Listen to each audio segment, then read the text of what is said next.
welcome back to KTN News. This is Youth Cafe. Allow me to share with you a few of the statistics that we've managed to get that will show you why this conversation this evening is very important. Given Kenya's total population, we stand at about 45 million. Out of that number, 7 million are women. But then, according to the statistics that we also have, courtesy of Dreams, the total number of women between the ages of 10 to 24, that's young women, it stands at about 7.2 million young women. Now, the HIV prevalence amongst these young women, let's break it down. Between 15 to 19 years old, it's about 1.1%. And if you take it further, 20 to 24 years old, it's at 4.6%. Now, what about in a year? This is it. The number of infections per year among women, young women to be more specific, 15 to 24, stands at 24,336. All right? This last one is also going to shock you a little bit. Young women who have ever experienced physical violence since the age of 15, all right? Those ones who are between the ages of 15 to 19 account for 23%, and those between 20 to 24 years are about 33.5%.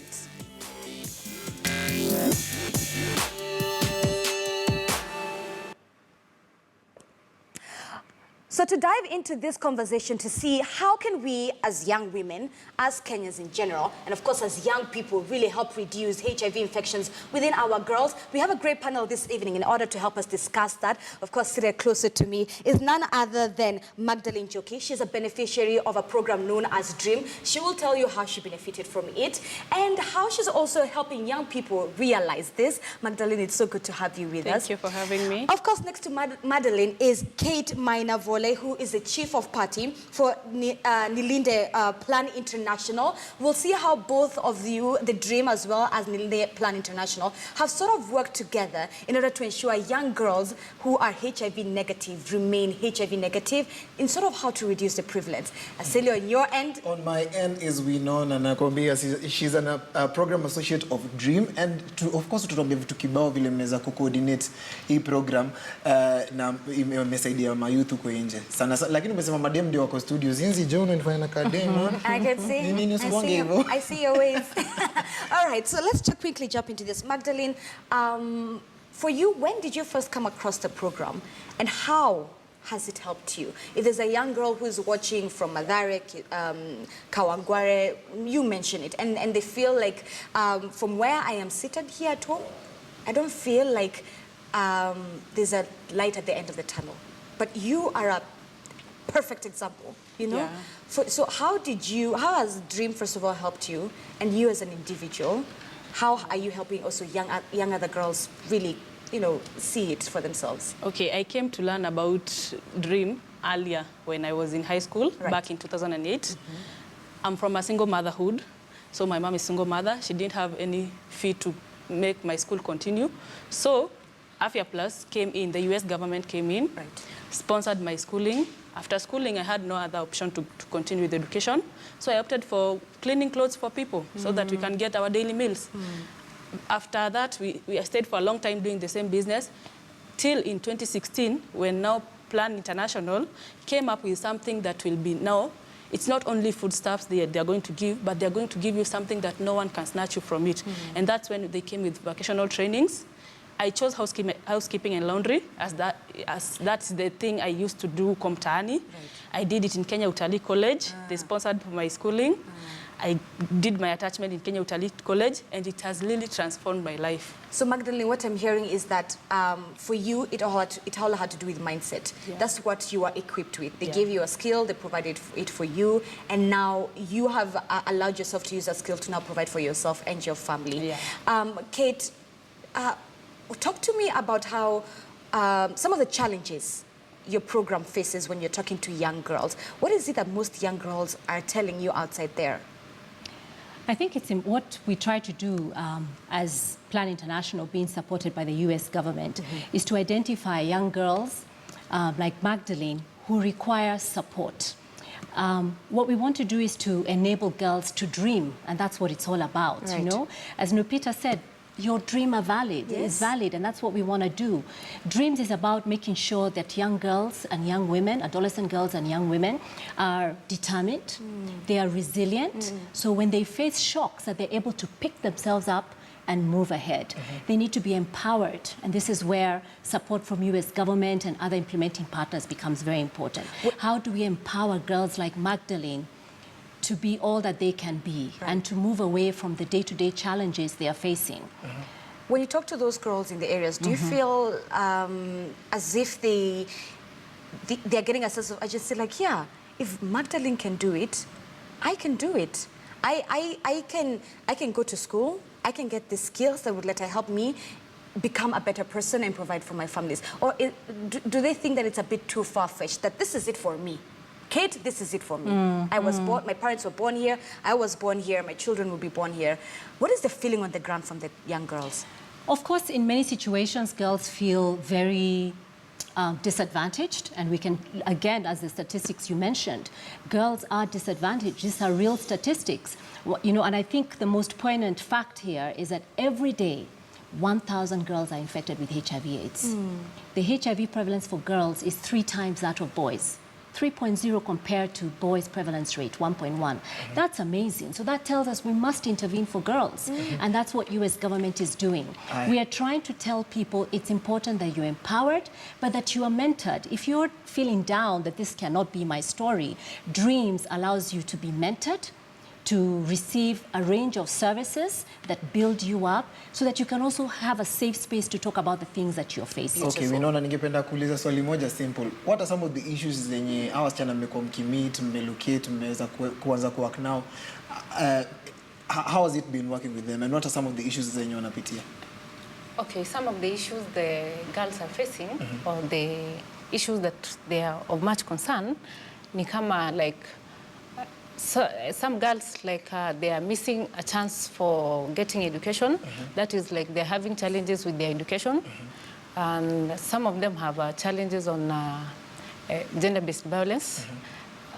Yeah, like others also have some issues on accessing services or reproductive health services.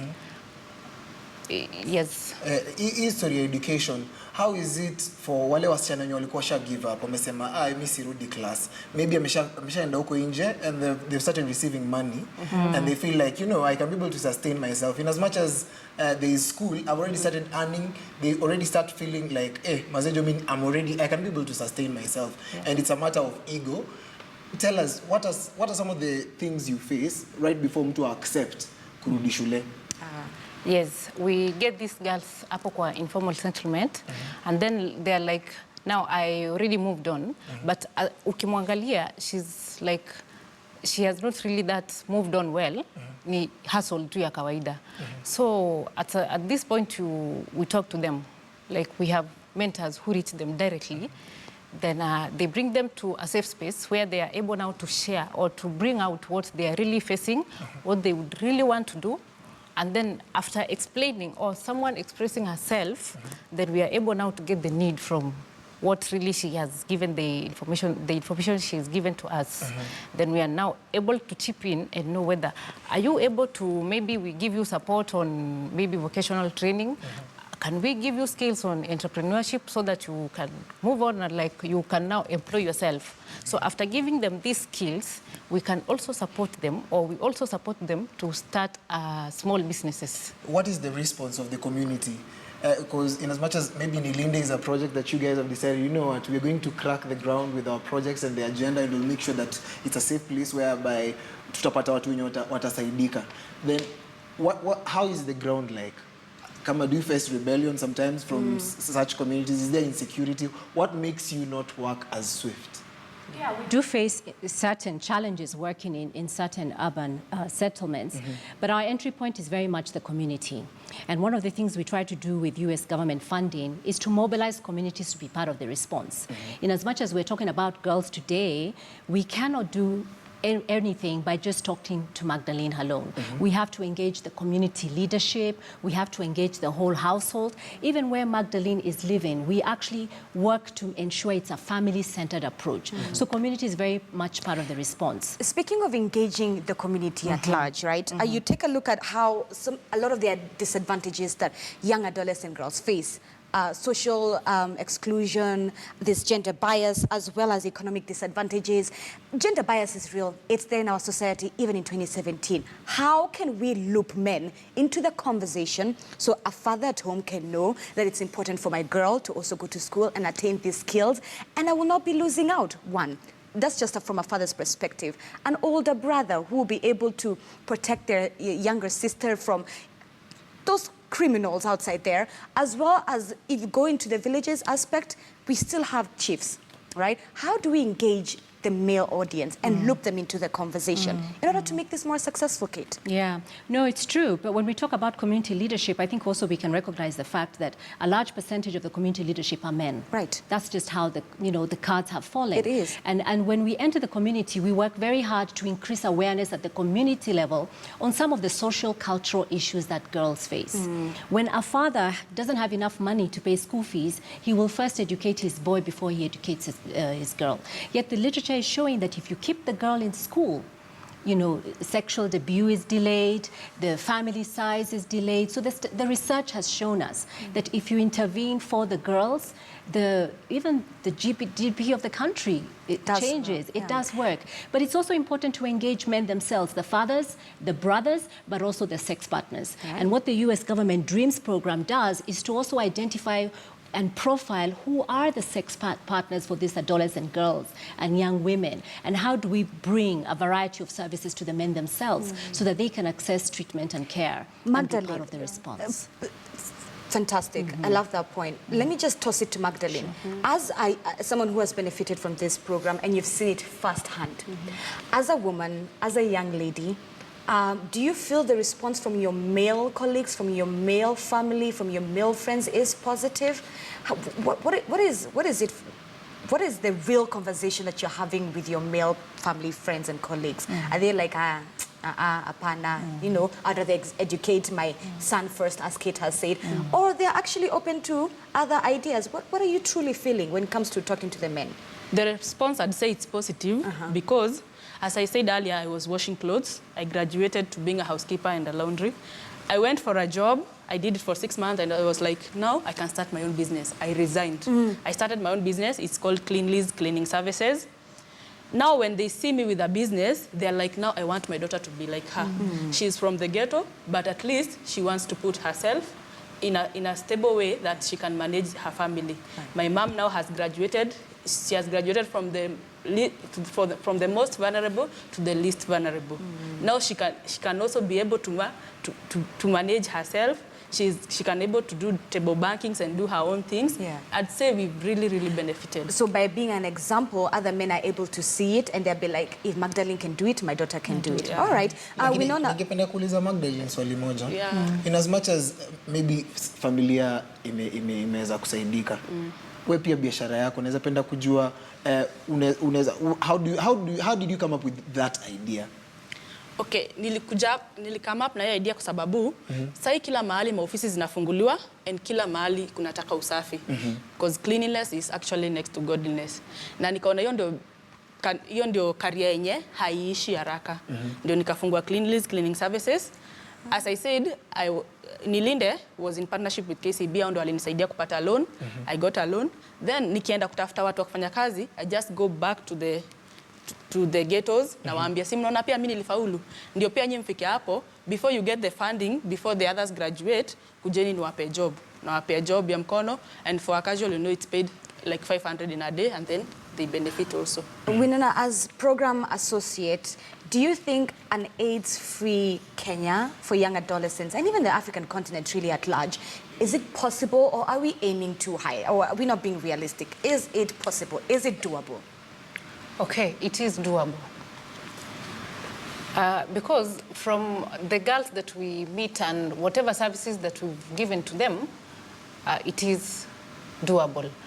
Like we give HTS, or that is HIV testing and counseling to like all the girls that are in Dreams program. That is like they are supposed to get that service. For the younger girls, like we say they are below the age of 15, they cannot give consent. So we ask for consent from the parents, and they also assent to get the services, the HIV testing and counseling services. Right. Asante sana, wacha tuende street sense. Lazima tuende street sense each and every week, sienda mtaani ku make sure that mna get kusikia vile wase mtaani wanasema. This week tumeongea about HIV free generation na tulikuwa tunauliza watu wanafaa kufanya aje ndio hii generation ikuwe HIV free. Check hii story.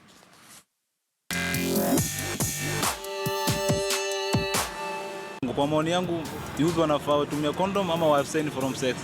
Okay. I think the best cure to that is abstinence. Somebody should abstain for it, at least until they understand the method that they can use to secure themselves.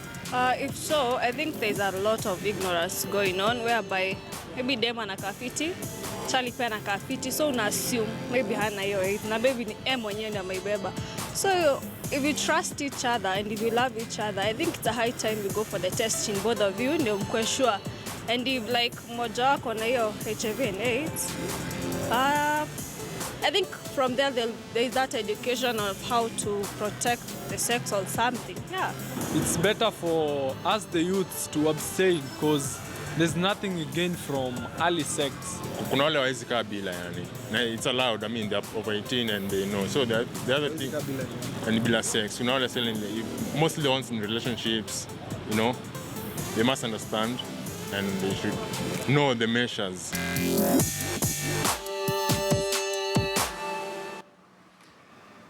Who are we to defy when the city streets have spoken na kuambia hey, hizo ni mapointi kutoka kwa streets na ningependa ku dive into this conversation. Of course ni moto at Brian_Seli @Zinzi_K at KTN News. Tupatie maoni yako to get kujua nini naendelea. By the way, nataka kujua, are more young people willing to go for testing?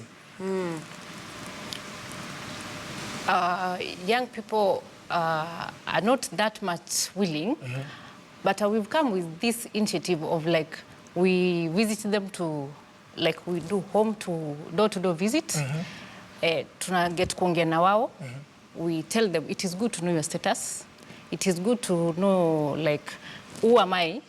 Then ukishajitambua, it is also good for you to bring another person, like another girl, another partner. Maybe you have sexual partners.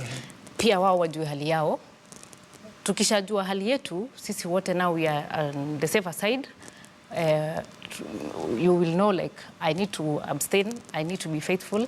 I now have a faithful partner. And from there, at least we are getting to our goal. Yes. From street sense, tumesikia vile watu wamekuwa wakisema story ya protection, story ya abstinence and stuff like that, but tunajua each generation by the abstinence is like almost out of the question. But what's the response according to your programs? Do you get people to voluntarily come? Na maybe ni wasichana peke yake wanakuja, wavulana wanakam, na hawa wasichana wengine wako kwa relationships, wengine hawako. So just give me feedback on this thing. Yeah, no, that is a very valid a challenge we face. But you know, we haven't started talking about testing in 2017. You know, all through PEPFAR support, US government support, we've been advocating jua hali yako. Life begins when you know your status. You know, as she said, if I'm negative, then we have a package, you know, a package of services that we provide to help you stay negative. If you're positive, we have a package of services that the US government is working with partners to make sure that you're able to access treatment. And demystifying that whole treatment, you know, process at the health facility. And we've seen that you can live a long life despite your status. Magda, unajua mtaani, of course, kuna hii kitu inaitwa stigma. In the 90s ilikuwa noma sana. Ile mko mtaani unasikia mtu yako na ukimwi, hamtamsalimia, hata wezi wave, hata wezi, unajua hata sijui kama unaweza mtumia text, juu unaogopa maybe utakuwa infected ama kitu kama hiyo. Ni on a very light note. But when niambie sasa watu wana feel aje kuhusu maybe best yako ametest, ampatikana akona ukimwi ama ukedi. Alafu what's the response like? Ama my interact na msee mwenye amepatikana kuna ugonjwa na maybe yeye anatitiwaje mtaani? Unajua saa hii kitambo tulikuwa tunamchukuliani kama mtu mbaya. But through the US government vile wamekaa wanatufundishanga, wanatupeanga vocational skills, wanatufundisha not to discriminate wa mtu. Pia wanatufundisha ways zenye HIV inaweza kuwa transmitted. Sasa hivi watu wengi wamejua you can't greet a person na ukue transmitted. So at least it's coming to change, unajua hata tunaweza lala mtu na akona HIV na siwezi pata. So I'd say people are sahi hawa discriminate watu vile walikuwa na discriminate kitambo, but ni juu kitambo hakukuwa na hiyo knowledge. Hatukuwa tunafundishwa hizo ways za how to manage HIV na how to stay with people with HIV. Right. So this is Youth Cafe, and we always love to really tap into the digital platform. And here on USA, we allow you to do that by asking you to send us WhatsApp videos in regards to what we are discussing about. And tonight, we're discussing the issue of how can we reduce prevalence of HIV and AIDS among young girls. So take a look at some of the videos that you sent us. Everyone should be faithful to his or her partner. That's all. Let's avoid this to youth should avoid drugs. They can engage themselves in various activities like gymming, which is for me I prefer because most of them are just used in that, and even sports, so that they don't get time to think about sex and all that. Can prevent HIV and AIDS by abstinence and by using condoms, and also by using sterilized whatevers when they're being tattooed or being pierced. Yes. The youth can prevent AIDS by having one partner, like don't have a lot of partners, just have one partner. Other than abstinence, there are ways that they can prevent, such as not sharing personal items such as needles, and when they're getting their ears pierced, they should be really careful about where they get their ears pierced. All right. That was a fantastic point. We know that there's so many ways of contacting HIV and AIDS. It's not only just through sex. If you're going to go get it tattooed or get your ear piercing, make sure it's clean. Magdalene, what are some of the challenges that you face as a young lady within an informal settlement that makes it really difficult for girls in the informal settlements to come out and say, there is life beyond this, and my dreams are valid. I can be what I want to be. So what are some of those challenges you think that girls face in informal settlements? The most challenge is fear. They don't want to come out and say, I'm facing this and this and this. They'll stay, like for example, if a girl is being molested by their father, they will keep quiet. They will not come out and say, apart from being molested, I can be changed and transformed to become a good girl or a better person in the society. The other thing is poverty. Poverty still discriminates them and makes them to lie low.